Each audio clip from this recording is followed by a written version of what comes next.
here, owner of Hockey Alley, bringing you back hockey history and skates, that is. Today I got the Graf Supra 703 Top Light. So Graf originally started back probably early 80s, and they had the white skate leather with the blue inner or red. And there was a 4000 model and had the ICM blades. After that, early 90s, late 80s, they came out with the 703 Top Light. It had the suede logo, was different, and this model here looks like the 704, same model, you just put different number, but it's identical. They also had the 705, which had the ridges in the sides. That's the one Peter Forsberg wore. And 703, when you think of Graf 703, you think of Sergei Fedorov. He wore those for a long time and did well with them, skated very well. They have their unique Graf holder, Cobra 3000. They also have the 2000, which is a solid piece, no bolt in the back, kind of like an ICM blade. So this has the brass rivet in the brass, what do you call it, screw, big screw in the back. Has the screws, 8 screws. So Graf was the first one to put these screws in the mid 1990s. So they did all their skates, and first company to have a plastic toe cap exposed.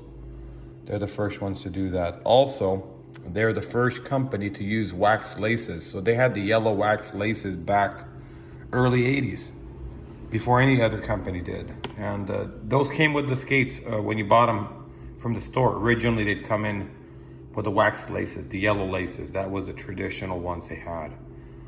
Interior, they changed quite a bit. So they have this kind of material, but back in the day, it was all leather inside, like a suede leather. Really comfortable for some people, but for some others, I would say the toe cap's too narrow.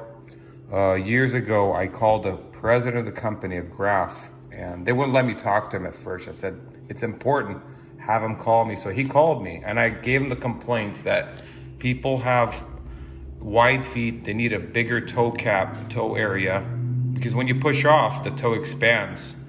And I told him, no composite, don't go into that composite crap, keep your skates leather.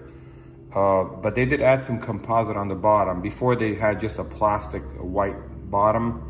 Now they did a composite. I don't know if it's more sturdy or not. They have the Canadian flag, so their headquarters is located in Calgary, Alberta. And the workmanship on these skates is amazing. So they've had the same type of stitching over the years. They haven't changed the style of stitching. They still have the 2 eyelets on the top. It is not the super light skate. It's probably right in the mid-range. Not any heavier than today's composite skates. Very quality. I'm talking, some people think they're the most comfortable skate. The 727 I heard was the most comfortable skates out of all Grafs. Had a lot of flex in it. Paul Coffey was another guy who wore Graf skates. A lot of great players wore Graf. Jaromir Jagr. Now you're saying, okay, I don't like to buy Grafs, or I'm not going to use Graf because they don't have the step steel holder. And I want to let you know that they do have the step steel holder for the runners, the steel for the Graf holder. They have it. So if you're a step steel guy and you want that good quality steel, they do have it. And this is how it looks. They didn't change much over the years. From the 1990s, the style's still similar. They've done very well. Thank you for watching my video.